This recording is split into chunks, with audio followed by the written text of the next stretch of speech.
So যারা plan করছেন recently UK আসবেন বা আসতে চলেছেন এবং জানতে চান যে ইন্ডিয়া থেকে মানে আমাদের দেশ ইন্ডিয়া থেকে ইউকে কতটা আলাদা, তাদের জন্য আজকের ভিডিওটা খুবই হেল্পফুল হতে চলেছে। হ্যালো সবাইকে, স্কটল্যান্ড থেকে আমি সুজাতা। আমার নতুন একটা ভিডিওতে সবাইকে অনেক অনেক ভালোবাসা। আজকে একটা ইনফরমেটিভ ভিডিও বানাতে চলেছি। আমি এই দেশে এসে প্রথম যেটা দেখে অবাক হয়েছিলাম সেটা হলো এই দেশের ওয়েদার নিয়ে। কারণ আমাদের দেশের থেকে ইউকের ওয়েদার পুরোটাই আলাদা। এখানকার সামার আর উইন্টারের মধ্যে হিউজ ডিফারেন্স রয়েছে। কারণ এখানকার সামার মানে এখন সূর্যোদয়ের সময় প্রায় ভোর 4:30 থেকে হয়ে যায় সূর্যোদয়, আর সূর্যাস্তর সময় রাত 10টা, কখনো কখনো 10:30টাও হয়ে যায়। সো অনেক ডে লাইট পাওয়া যায় সামার টাইমে। বাট উইন্টারে পুরোটাই আলাদা। উইন্টারে সূর্যোদয় হয় সকাল 10টা আর সূর্যাস্ত হয়ে যায় বিকেল 2:30, মানে দুপুর 2:30 বলতে পারেন। তো মাত্র উইন্টারে 4 ঘন্টা দিনের আলো পাওয়া যায়। তাই না উইন্টারে মানুষ খুব একটা ডিপ্রেশনে চলে যায়, তাই যাকে উইন্টার ডিপ্রেশন বলা হয়। যেহেতু এখানে দিনের আলো এতটাই কম থাকে, তাই না এখানে মানুষদের মধ্যে ভিটামিন ডি ডেফিসিয়েন্সি থাকে, আর বেশিরভাগ মানুষই ভিটামিন ডি ট্যাবলেট খেয়ে থাকে। আমার পেছনেই দেখতে পাবেন যে যখন এই শহরে মানে এই দেশে যখন দিনের আলো পাওয়া যায়, সবাই ঘর থেকে বাইরে চলে আসে আর বাইরেই নিজেদের মতো করে সময় কাটায়। এবার বলি এই দেশের ল্যাঙ্গুয়েজ নিয়ে, যেটা আমরা প্রথমবার এসে প্রচুর পরিমাণে ফেস করেছি। কারণ ইউকের অ্যাকসেন্টটা অনেকটাই আলাদা আমাদের দেশের থেকে। যদিও বা ইউকে তথা স্কটল্যান্ড, ইংল্যান্ড পুরোটাই ইংলিশ স্পিকিং কান্ট্রি। আমাদের কাছে যে ইংলিশ অজানা সেটা নয়, আমরা অনেকটাই জানি। বাট এখানকার অ্যাকসেন্টটা এতটাই আলাদা। যখন আপনি প্রথম আসবেন, মানে আমি যেটা প্রচুর পরিমাণে ফেস করেছি, এদের প্রোনাউন্সিয়েশনটা এতটাই আলাদা আর এত স্পিডিলি বলেন না, বোঝার প্রচুর অসুবিধা হয়। বাট থাকতে থাকতে আপনাকে অবশ্যই চেষ্টা করতে হবে, কারণ শিখতে তো হবেই। না শিখলে আপনি এখানে বাস করতেই পারবেন না। কারণ আপনি যে কোনো শপিং করতে যান, রেস্টুরেন্টে যান, খেতে, যে কোনো জায়গায় যান, এমনকি যদি আপনি বাসেও জার্নি করেন, ট্রেনে জার্নি করেন, সবটাই কিন্তু ওদের অ্যাকসেন্টটা জানতেই হবে, না হলে খুবই একটা প্রবলেমেটিক জিনিস। আমার খুব ভালো করে মনে আছে যখন আমরা প্রথম আসি, এয়ারপোর্ট থেকে আমরা আসার জন্য কার বুক করলাম। কারের যে ড্রাইভার ছিলেন একজন মহিলা ছিলেন। তো উনি যে বলছিলেন, আমি তো মানে একদমই বুঝতে পারিনি। 99%ই আমি কিছুই বুঝতে পারিনি, তবু মিলন বুঝতে পেরেছিল অনেকটাই। তো তখন আমার প্রচুর পরিমাণে খারাপ লেগেছিল যে আমাকে এখানে জব করতে হবে, আমি ট্রাই করব, বাট এদের কথা যদি না আমি বুঝতে পারি আমাকে কেউ জব দেবেও না। তো আমি সেদিন থেকেই চেষ্টা করেছিলাম, যেদিন থেকে আমি এসেছিলাম সেদিন থেকে চেষ্টা করেছিলাম আর ভালো করে বুঝেছিলাম যে হ্যাঁ অবশ্যই এদের ইংলিশ অ্যাকসেন্টটা আমাকে বুঝতেই হবে। বাট চিন্তা করার কোনো দরকার নেই। যারা নিউ কামার, যারা ইউকেতে আসতে চান, প্রথম একটু কেমন লাগে, বাট আপনি থাকতে থাকতে সব কিছুই শিখে যাবেন। কারণ যখন আপনার হাতে কোনো অপশানই থাকবে না, আপনি শিখতে বাধ্য। আমার মতো আমি যেমনভাবে শিখেছি। অনেক জিনিসের মধ্যে এই ব্যাপারটা আমার খুবই ভালো লেগেছে, সেটা হলো এই দেশের মানুষেরা নিজের লাইফ নিয়ে এতটা পরিমাণে ব্যস্ত থাকেন, অন্যের লাইফে কি হচ্ছে না কোনোভাবেই ইন্টারফেয়ার করেন না। তাই সবাই নিজের মতো করে পিসফুলি জীবন কাটান। এবার বলি এই দেশের কালচারাল ডিফারেন্স, একটা খুবই ইম্পর্ট্যান্ট, যেটা আমাদের দেশ থেকে পুরোটাই আলাদা। সেটা হলো আমরা বলি না যে no sorry no thank you, but এখানে আসার আগে আপনি sorry, thank you, after you এগুলো একদম মুখস্থ করে নিন। কারণ এখানের মানুষরা যে রেগে ইউজ করে, দুঃখে ইউজ করে সেটা নয়। এখানে sorry, thank you, after you এগুলো ইউজ করা একদম কমন।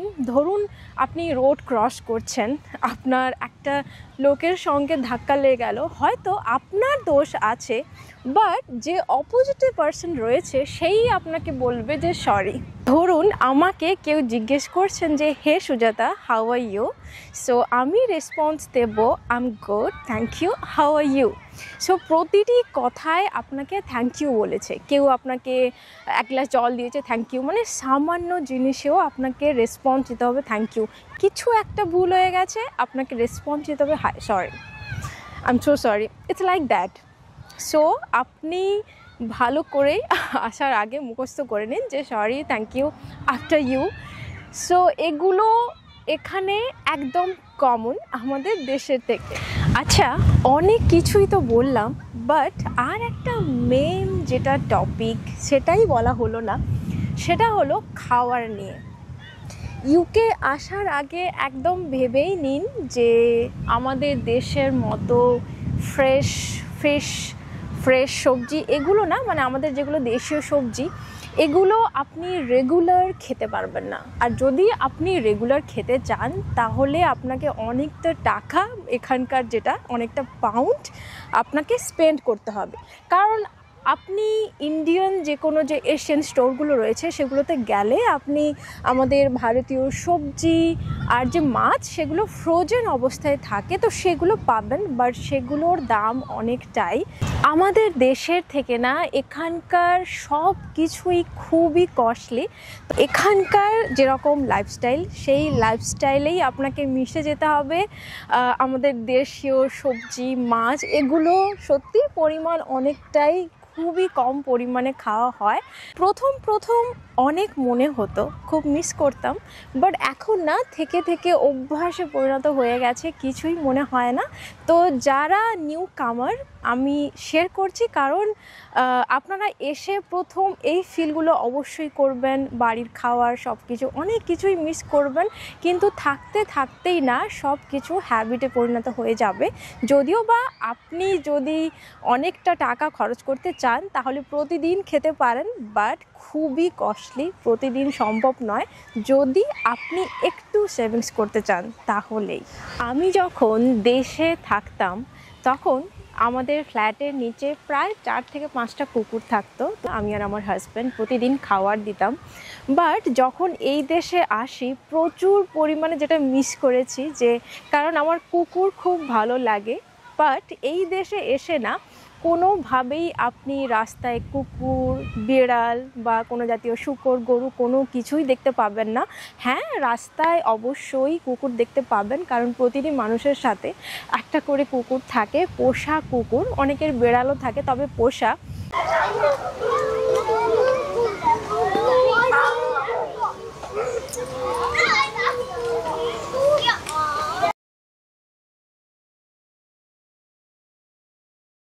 এখানে মানুষ এতটাই ফ্রেন্ডলি, আপনি যে কোনো কাজ করুন না কেন সবাই আপনাকে খুবই রেসপেক্ট করবে এবং খুবই অ্যাপ্রিসিয়েট করে। এদেশের মানুষরা খুবই ওপেন মাইন্ডেড, তাই ওপেন মাইন্ডেড হয়ে থাকে, মানে আপনি এখানে যা ইচ্ছে করতে পারেন, আপনার কোনো বিষয়ে কিন্তু কেউই না গলাবে না, তো আপনি ফ্রিলি যা ইচ্ছে আপনি করতেই পারেন।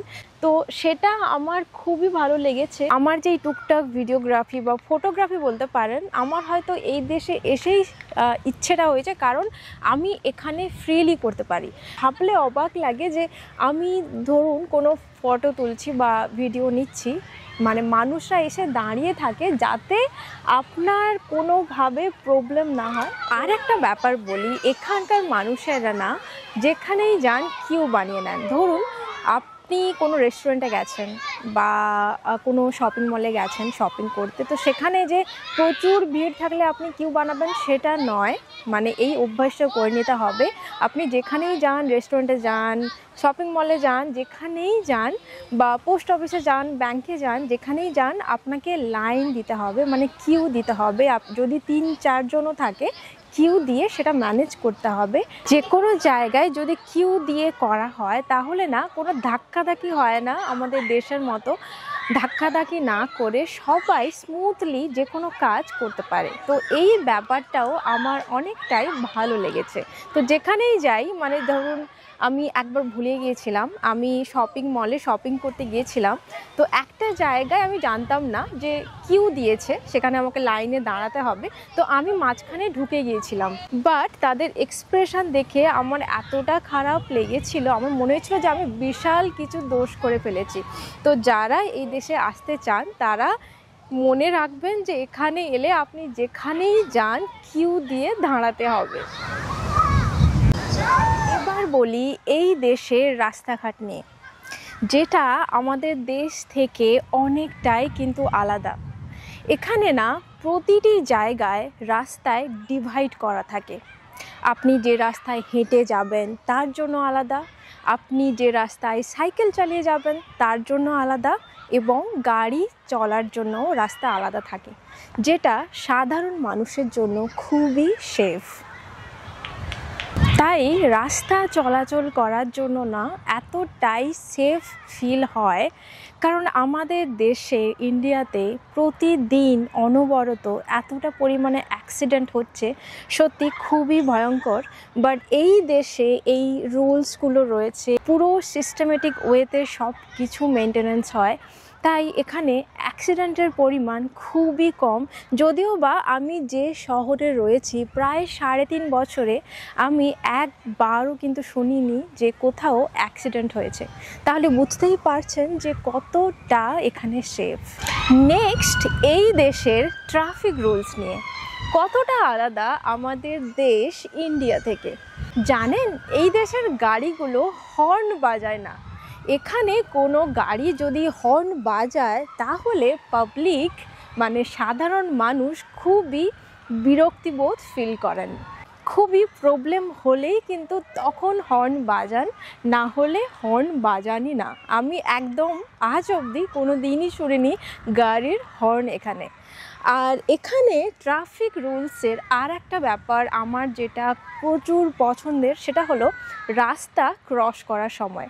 ধরুন আপনি কোনো জায়গাতে রাস্তা ক্রস করবেন, সেই জায়গাতেই এই বটনটা প্রেস করতে হবে। সেই বটন প্রেস করলে রেড সিগন্যাল দেখা যাবে, আর তারপর যখন গ্রিন সিগন্যাল হয়ে যাবে তখন গাড়িগুলো ওখানে দাঁড়িয়ে থাকবে আর আপনি খুবই সেফলি রাস্তা ক্রস করতে পারবেন, যেটা আমার খুবই ভালো লেগেছে এখানে। বিশেষ করে বয়স্ক মানুষ, ছোট ছোট বাচ্চাদের জন্য যেটা খুবই সুবিধাজনক।